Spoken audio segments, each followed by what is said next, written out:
ഞാനിതാ പുതിയൊരു വീഡിയോയുമായിട്ട് നിങ്ങളുടെ മുന്നിലേക്ക് വന്നിരിക്കുകയാണ്. പക്ഷേ സത്യം പറഞ്ഞാൽ ഇതൊരു പുതിയ വീഡിയോ എന്നൊന്നും പറയാൻ പറ്റില്ല. കാരണം ഇതൊരു 1.5 വർഷം പഴക്കമുള്ള വീഡിയോസാണ് നിങ്ങളിപ്പോൾ കണ്ടുകൊണ്ടിരിക്കുന്നത് മുഴുവൻ.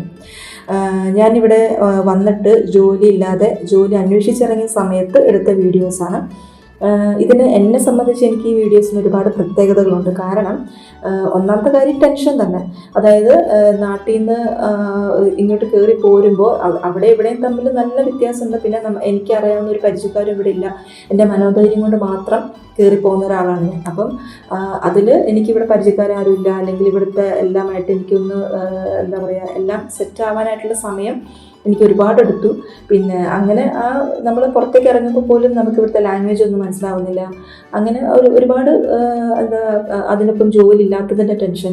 അങ്ങനെ ഈ 2 ടെൻഷനായിട്ട് ഇങ്ങനെ ഞാൻ ജോലി അന്വേഷിച്ചിറങ്ങിയ സമയത്ത് ഓരോ കടയിലും കയറി ജോലിയുണ്ടോ ചേട്ടാ എന്ന് ചോദിച്ച് അന്വേഷിച്ചിറങ്ങിയ സമയത്ത് എടുത്ത വീഡിയോസ്, അതും ഞാൻ എനിക്ക് വേണ്ടി അങ്ങനെ എടുത്തതല്ല.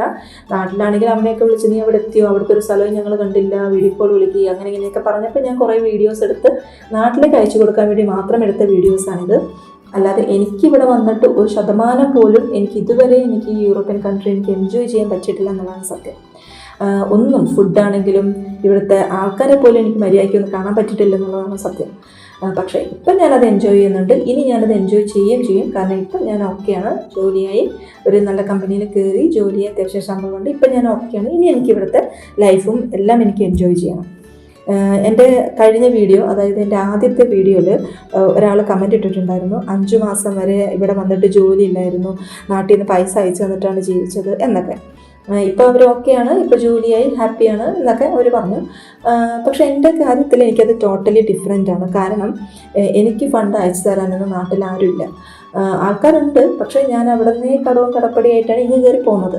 അപ്പോൾ ഇവിടെ വന്നു കഴിഞ്ഞിട്ട് എനിക്ക് വീണ്ടും ഇങ്ങോട്ട് അയച്ചു താന്ന് പറയാനായിട്ട് എനിക്ക് പറ്റില്ല. പറഞ്ഞാലും അവിടെ നിന്ന് അയച്ചു തരാനും ആരുമില്ല. അപ്പോൾ അതുകൊണ്ട് എനിക്ക് തന്നെ എൻ്റെ ആവശ്യങ്ങൾക്കുള്ള കാര്യങ്ങൾ ഞാൻ തന്നെ കണ്ടെത്തുക എന്നുള്ള വലിയൊരു റിസ്ക്കുമായിട്ടാണ് ഞാൻ ഇങ്ങോട്ട് പോകുന്നത്. പിന്നെ നാട്ടിൽ അത്യാവശ്യം നല്ല കടം നാട്ടിലുണ്ടായിരുന്നു. അപ്പോൾ അത് തീർക്കണം, അവിടെ നിന്നാലും നടക്കില്ല എന്ന് തോന്നിയത് കൊണ്ടാണ് പിന്നെയും കടം വാങ്ങിച്ചിങ്ങ് കയറി പോകുന്നത്. അപ്പോൾ ഇപ്പം കടമെല്ലാം ഓൾമോസ്റ്റ് സെറ്റിലായി വരികയാണ്. അപ്പം ഇങ്ങനെ സെറ്റായി വരുന്നു, കുറച്ചൊക്കെ ഇങ്ങനെ എന്താ പറയുക, ഹാപ്പി മൂഡിലേക്ക് വരികയാണ്. നമുക്ക് എന്തുണ്ടെങ്കിലും നമുക്ക് ഹാപ്പി ആയിട്ടിരിക്കാം. അതായത് അസുഖങ്ങളും കടവും ഇത് രണ്ടും ഒന്നുകൂടെ എടുക്കണം. നമുക്ക് മറ്റെന്തുണ്ടെങ്കിലും നമുക്ക് പ്രശ്നമില്ല. പക്ഷെ കടം ഉണ്ടെങ്കിൽ നമുക്ക് സമാധാനത്തോടൊരു ദിവസം പോലും നമുക്ക് ഉറങ്ങാൻ പറ്റില്ല. അസുഖവും കടം ഇത് രണ്ടും ആർക്കും ഉണ്ടാവാതിരിക്കട്ടെ എന്ന് ഞാൻ പ്രാർത്ഥിക്കുകയാണ്.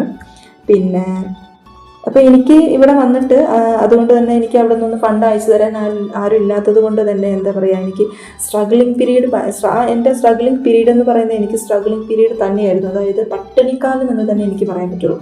കാരണം നാട്ടിൽ നിന്ന് ഞാൻ വന്നപ്പോൾ കുറച്ച് അരിയും ഒക്കെ ആയിട്ടാണ് വന്നത്. അതൊക്കെ ഒരാഴ്ച 2 ആഴ്ച കൊണ്ട് തന്നെ അതൊക്കെ തീർന്നു. അത് കഴിഞ്ഞിട്ടും ഞാൻ പിന്നെയും അല്ലെങ്കിൽ 1 മാസം വരെയൊക്കെ ഉണ്ടായിരുന്നു തോന്നുന്നു. അത് കഴിഞ്ഞിട്ട് പിന്നെയും ഞാൻ ജോലി ഇല്ലാതെ 8 മാസത്തോളം അല്ലെങ്കിൽ 6 മാസത്തോളം ഞാൻ ഇരുന്നിട്ടുണ്ടായിരുന്നു.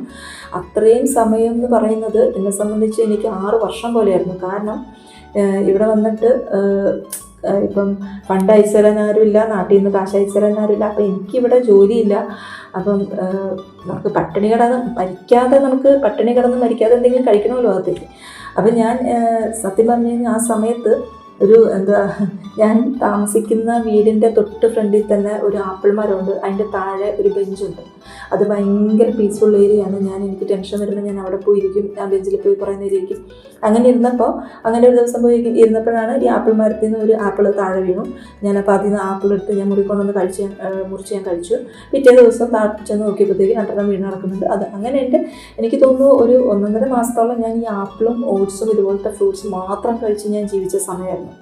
പിന്നെ റൂംമേറ്റ്സ് എന്ന് പറയുന്നത് മൊത്തം നേപ്പാളികളും മറ്റ് പഞ്ചാബികളും അങ്ങനെ ബാക്കിയുള്ള ആൾക്കാരാണ്. അപ്പോൾ അതുകൊണ്ട് തന്നെ എനിക്ക് ഒന്ന് കമ്മ്യൂണിക്കേറ്റ് ചെയ്യാനോ അല്ലെങ്കിൽ അവരോടൊന്ന് ഫുഡ് ഷെയർ ചെയ്യാൻ പറയാനോ ഒന്നും നമുക്ക് പറ്റില്ല.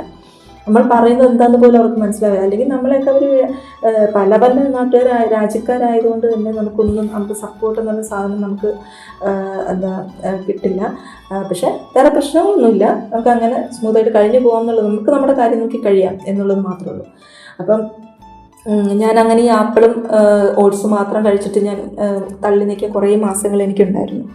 ഞാൻ എങ്ങനെയാണ് ഇങ്ങോട്ട് കയറി പോകുന്നത്, അല്ലെങ്കിൽ അതിനുള്ള ഫണ്ട് എനിക്ക് എവിടുന്ന്, കാരണം എനിക്ക് കടം കയറി നിൽക്കാൻ പറ്റാത്ത അവസ്ഥയിലാണ് ഞാനിങ്ങ് കയറി പോരുന്നത്. അപ്പോൾ അങ്ങനെ ആയപ്പോൾ ഇനി കയറി പോരാനുള്ള പൈസയും കൂടെ നാട്ടുകാർ കടം തരും എന്നുള്ള നിങ്ങൾ വിചാരിക്കുന്നുണ്ടോ? അപ്പോൾ അതിനുള്ള പൈസ ഞാൻ എങ്ങനെ ഉണ്ടാക്കിയത് ഞാൻ എൻ്റെ അടുത്ത വീഡിയോയിൽ ഞാൻ പറയാം. പിന്നെ ഇപ്പം എൻ്റെ മുന്നിലൂടെ പോകുന്നതെന്ന് പറയാമോ, ഇതാണ് ട്രാം. സത്യം പറഞ്ഞു കഴിഞ്ഞാൽ ഇത് ഞാൻ ഇവിടെ വന്നിട്ട് ആദ്യമായിട്ട് കാണുമ്പോൾ എനിക്ക് ഭയങ്കര അത്ഭുതമായിരുന്നു. കാരണം നമ്മുടെ അവിടുത്തെ റോഡിലൊക്കെ നമ്മൾ കാണുന്നത് ഈ ബസ് എന്താ പറയുക, തിങ്ങി നിറച്ച് ബസ് ആളെയും കൊണ്ട് അങ്ങോട്ടും ഇങ്ങോട്ടും അതിൻ്റെ ഇടയ്ക്ക് കുറേ പേര് വീഴുന്നു മരിക്കുന്നു. ഞാൻ ഇവിടെ വന്നിട്ട് എനിക്ക് ഇവിടെ ഭയങ്കര അത്ഭുതമായിരുന്നു. ഇത് നമ്മുടെ റോഡിലൂടെ ബസ് ഓടുന്ന പോലെ തന്നെ ഒരു സംവിധാനമാണ് ഇവിടെ ഉള്ളത്. എന്നാൽ ആൾക്കാരെ കുത്തി നിറച്ച് പോകുന്നതൊന്നും ഇതുവരെ കണ്ടിട്ടില്ല.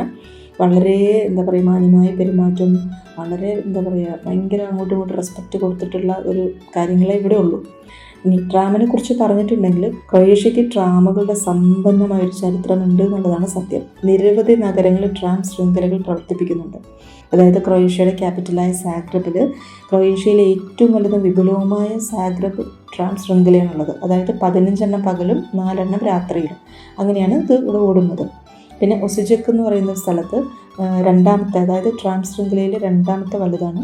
അവിടെ 2 ലൈനാണ് മൊത്തം ഉള്ളത്, അതായത് 12 കിലോമീറ്റർ നീളത്തിൽ.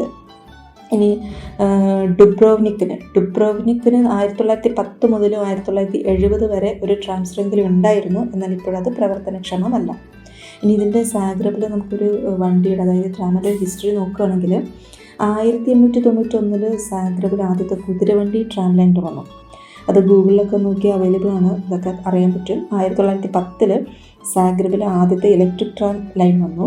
പിന്നെ 1950 മുതൽ 60 വരെ സുജക്കിലും ഇതുപോലെ, അതായത് ഡുബ്രോവ്നിക്കിലും ട്രാമുകൾ തുടങ്ങി. പക്ഷേ 1970 ഡുബ്രോവ്നിക്കിൽ ട്രാം നിർത്തി. ഇതിൽ ഒരു 2 ഇമ്പോർട്ടൻ്റ് ആയിട്ടുള്ള 2 ട്രാമുകളുണ്ട്. ഒന്ന് TMK 2200 ടാട്ര T4YU എന്ന് പറഞ്ഞിട്ട് 2 ഇമ്പോർട്ടൻ്റ് ആയിട്ടുള്ള ട്രാമുകളാണ് നിലവിലുള്ളത്. പിന്നെ ക്രൊയേഷ്യയിലെ ട്രാം നെറ്റ്വർക്കുകൾ എന്ന് പറയുന്ന രാജ്യത്തെ പൊതുഗതാഗത സംവിധാനത്തിൻ്റെ ഒരു പ്രധാന ഭാഗമാണ്. അതായത് താമസക്കാർക്കോ സന്ദർശകർക്കോ ആർക്ക് വേണമെങ്കിലും ഒരുപോലെ കാര്യക്ഷമമാണ്. അതായത് ഏറ്റവും വിശ്വസനീയമായിട്ടുള്ളൊരു യാത്രാ സംവിധാനം തന്നെയാണ് ട്രാം നമുക്ക് തരുന്നത്. പിന്നെ ഇതിൻ്റെ ടിക്കറ്റ് എടുക്കുന്നതെന്ന് പറയുന്നത് ട്രാം സ്റ്റോപ്പുകളിൽ, അതായത് ഇത് നിർത്തുന്ന സ്റ്റോപ്പുകളിലൊക്കെ മെഷീനുകളിൽ നിന്ന് നമുക്ക് ടിക്കറ്റ് എടുക്കാവുന്നതാണ്.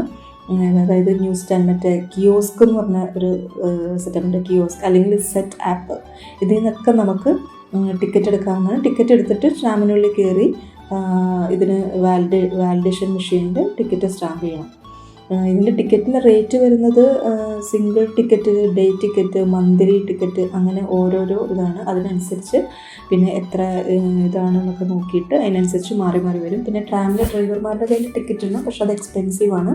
അതുകൊണ്ടാണ് നമ്മൾ ഇതുപോലെ ട്രാം സ്റ്റോപ്പുകളിൽ നിന്നോ അല്ലെങ്കിൽ കിയോസ്കുകളിൽ നിന്നൊക്കെ നമ്മൾ എടുക്കുന്നത്. അതുകൊണ്ടാണ്. അപ്പോൾ ഗൈസ്, ഇതൊക്കെയാണ് ട്രാമിൻ്റെ വിശേഷങ്ങൾ. ഇനി ഒരുപാട് വിശേഷങ്ങൾ നിങ്ങളായിട്ട് എനിക്ക് പങ്കുവയ്ക്കാനുണ്ട്. അപ്പം എല്ലാവരും ജസ്റ്റ് ഒന്ന് സബ്സ്ക്രൈബ് ചെയ്യുക.